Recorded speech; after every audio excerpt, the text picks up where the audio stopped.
दोस्तों, नीतीश कुमार को हटाने के लिए बीजेपी ने नया प्लान बनाना शुरू कर दिया है। दिल्ली में अमित शाह के घर पर एक छोटी सी बैठक होती है। बैठक में सिर्फ 3 लोग शामिल होते हैं और इस बैठक में जो लोग शामिल होते हैं वो हैं बिहार जेडीयू के 2 बड़े नेता, 2 बड़े चेहरे।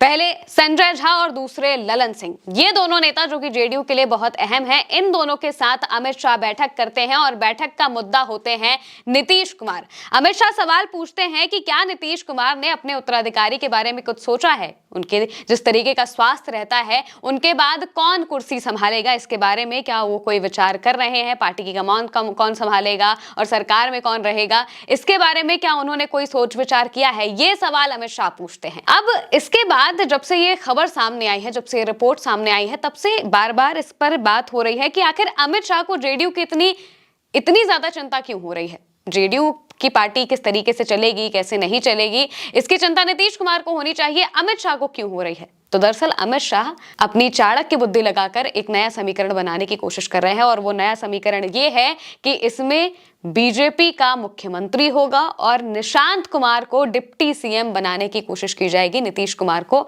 आउट किया जाएगा। कैसे किया जाएगा, एक एक समीकरण आपको बताएंगे कि आखिर क्या चल रहा है। दोस्तों, लगातार बीते कुछ दिनों से निशांत कुमार का नाम सामने आ रहा है। जब से संजय झा ने एयरपोर्ट पर यह कहा कि अब तो निशांत कुमार को आ जाना चाहिए, निशांत कुमार को अपनी जो बातें हैं वो रखनी चाहिए, पार्टी की कमान संभालनी चाहिए, पार्टी के लिए काम करना चाहिए, एक्टिव हो जाना चाहिए। ये बात वो तब कहते हैं जब वो अमित शाह से मिलकर आ चुके होते हैं। इसके बाद जब वो ये बात कहते हैं तो निशांत कुमार कोई जवाब नहीं देते हैं, मुस्कुराकर चुपचाप वहां से चले जाते हैं। अब फिर हमें देखने को मिलता है कि पटना में जगह जगह पर पोस्टर लगते हैं, पोस्टर लगवाए जाते हैं। जो पोस्टर्स लगे थे उसका सीधा सा मतलब यही है कि जेडीयू के लोग भी चाहते हैं कि निशांत कुमार पार्टी में आए और पार्टी को संभाले, अपने तरीके से संभाले। अब जेडीयू को संभालना है, इसका उत्तराधिकारी कौन हो सकता है, इसको लेकर निशांत कुमार का ही बार बार नाम सामने आता है, क्योंकि इसके अलावा कोई और चेहरा दिखाई नहीं देगा। जेडीयू में नीतीश कुमार के करीबी जो 3 सबसे बड़े नाम हैं वो सवर्ण ही हैं। पहले तो संजय झा हैं, दूसरे ललन सिंह हैं और तीसरा अशोक चौधरी का नाम आता है और ये तीनों ही सवर्ण बिरादरी के आते हैं। तो इनको उत्तराधिकारी बनाना वोट बैंक खिसकाने जैसी बात हो जाएगी, क्योंकि नीतीश कुमार के साथ अति पिछड़ों का वोट बैंक जुड़ा हुआ है और बीजेपी को इसी की जरूरत है। बीजेपी की सबसे बड़ी टेंशन यही है कि कल को अगर नीतीश कुमार नहीं होते हैं, नीतीश कुमार का स्वास्थ्य जिस तरीके का है, नीतीश कुमार अगर सरकार को नहीं चला पाते हैं, उन्हें रेस्ट करना पड़ जाता है, तो आखिर जो अति पिछड़ों का वोट बैंक है वो बिखरने लगेगा। जाहिर सी बात है कि वो बिखरेगा, क्योंकि पार्टी का नेतृत्व बहुत जरूरी होता है। पार्टी का नेतृत्व जो करता है उसी के हिसाब से जो वोट बैंक है वो भी जुटा रहता है। नीतीश कुमार के साथ अति पिछड़ों का वोट बैंक जुड़ा हुआ है और इसके अलावा भी जिस तरीके के वो नेता हैं उनके साथ अलग अलग वर्ग के लोग जुड़े हुए हैं और इसी वजह से वो जिस बिरादरी से आते हैं, 2% की कुर्मी जाति वहां पर बिहार में है, लेकिन फिर भी जो विधायक हैं वो 20 से ज्यादा हैं वहां पे कुर्मी जाति से आने वाले। ये बताता है कि आखिर नीतीश कुमार ने क्या किया है, नीतीश कुमार के साथ कितना मजबूत वोट बैंक जुड़ा हुआ है और इसी वोट बैंक की चिंता बीजेपी को खाई जा रही है। बीजेपी ये सोच रही है कि अगर हम नीतीश कुमार को हटाएंगे तो भाई वोट बैंक खिसकेगा। अब उसे जोड़ने के लिए किसे अपने साथ रखेंगे? उसे जोड़ने के लिए निशांत कुमार को अपने साथ रखना बहुत ज्यादा जरूरी है। क्यों जरूरी है?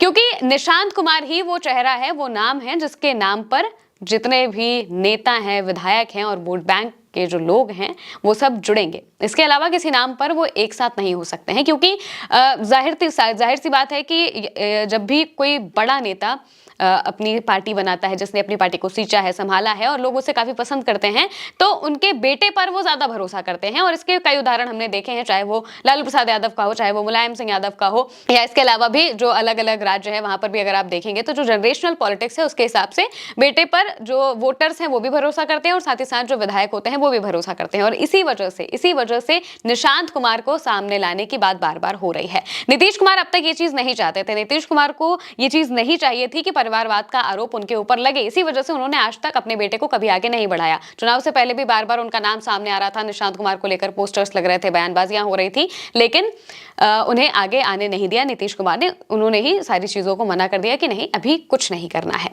तो नीतीश कुमार नहीं चाहते थे, क्योंकि उन्हें अपना जो इमेज है, उन्हें अपनी इमेज वैसी ही रखनी है जैसे अभी तक रही है, तो उन्हें परिवारवाद का कोई आरोप नहीं चाहिए। लेकिन अगर पार्टी को संभालना है, पार्टी को एक साथ रखना है, एक साथ जोड़कर रखना है, तो इसके लिए निशांत कुमार के अलावा कोई और ऑप्शन नीतीश कुमार के पास मौजूदा वक्त में नहीं है जो पार्टी को संभाल पाए, क्योंकि जिस पार्टी के साथ लोग जुड़े हुए हैं, जिसने बनाई है पार्टी को, उसके पार्टी पे कोई बाहरी अगर आए और वो पार्टी को संभाले तो इस पर लोग बहुत ज़्यादा भरोसा नहीं कर पाते हैं। ऐसा लगता है कि अगर कभी कल को टूटना होगा तो वो बहुत आसानी से टूट सकती है, और इसी वजह से भरोसा जुटाना बहुत ज़्यादा ज़रूरी हो जाता है। और वो भरोसा लोगों को निशांत कुमार पर आएगा, क्योंकि वो नीतीश कुमार के बेटे हैं और वो भी बहुत बिल्कुल सरल स्वभाव के हैं। उनका भी स्वभाव नीतीश कुमार के जैसा ही है, और इसी वजह से निशांत कुमार पर लोग ज़्यादा भरोसा कर सकते हैं।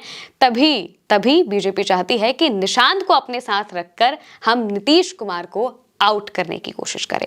इसीलिए ये नया समीकरण बनाने की पूरी तैयारी चल रही है कि किस तरीके से नीतीश कुमार को आउट किया जाए, और निशांत कुमार को अपने साथ रखेंगे तो वोट बैंक भी जुड़ा रहेगा, विधायक भी जुड़े रहेंगे और सीएम भी बीजेपी का बन जाएगा। ये जो पूरा खेल है ये बीजेपी खेलने की कोशिश कर रही है, और इसीलिए अमित शाह एक के बाद एक बैठकें कर रहे हैं और कोशिश कर रहे हैं कि किसी भी तरीके से हमारा अपना सीएम बन जाए, क्योंकि उनके लिए, बीजेपी का तो ये हमेशा से सपना ही रहा है कि बिहार में उन्हें अपना सीएम चाहिए, और इसीलिए निशांत को अपने साथ लेने की वो कोशिश कर रही है। और तभी वो जेडीयू के फ्यूचर के बारे में भी सोच रही है, और जितने भी जेडीयू के कार्यकर्ता हैं, नेता हैं, वो भी चाहते हैं कि निशांत कुमार पार्टी को संभाले, क्योंकि पार्टी को उनसे बेहतर कोई नहीं संभाल पाएगा। अगर एक साथ जोड़ के रखना है पार्टी को तो निशांत कुमार के नेतृत्व की जरूरत पड़ेगी, और निशांत कुमार को कब लाना है, कैसे लाना है, ये डिसाइड करने वाले सिर्फ और सिर्फ नीतीश कुमार हैं। तो नीतीश कुमार को कैसे मनाया जाए, इसके बारे में भी अब बीजेपी सोच रही है, और इसी वजह से संजय झा, ललन सिंह के साथ बैठकें की गई थी।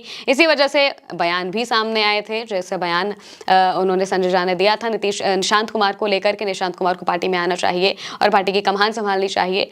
अब निशांत कुमार अगर राजनीति में आते हैं तो सबसे बड़ा सवाल ये होगा कि नीतीश कुमार उन्हें क्या करने के लिए कहेंगे। नीतीश कुमार उन्हें पार्टी संभालने के लिए कहेंगे या फिर उन्हें सरकार में जगह देंगे। अब अगर वो सरकार में जगह देंगे तो निशांत कुमार की सरकार में जगह तब बन सकती है जब नीतीश कुमार अपनी कुर्सी को छोड़ेंगे, और इसी वजह से बीजेपी ऐसा टाका भिड़ाने की कोशिश कर रही है कि निशांत कुमार को हम अपने साथ रखकर नीतीश कुमार को आउट कर दें, और इसके बाद जब मन चाहे तब निशांत को भी आउट कर सकते हैं। और अगर नहीं भी करेंगे तो उन्हें वोट बैंक के लिए अपने साथ रखे रहेंगे, सीएम तो बीजेपी का ही बन जाएगा। ये जो पूरा खेल है ये बीजेपी अब खेलने की कोशिश कर रही है, और ये देखना होगा कि इसे नीतीश कुमार अपने हिसाब से कब समझते हैं और इस पर वो क्या रिएक्ट करते हैं।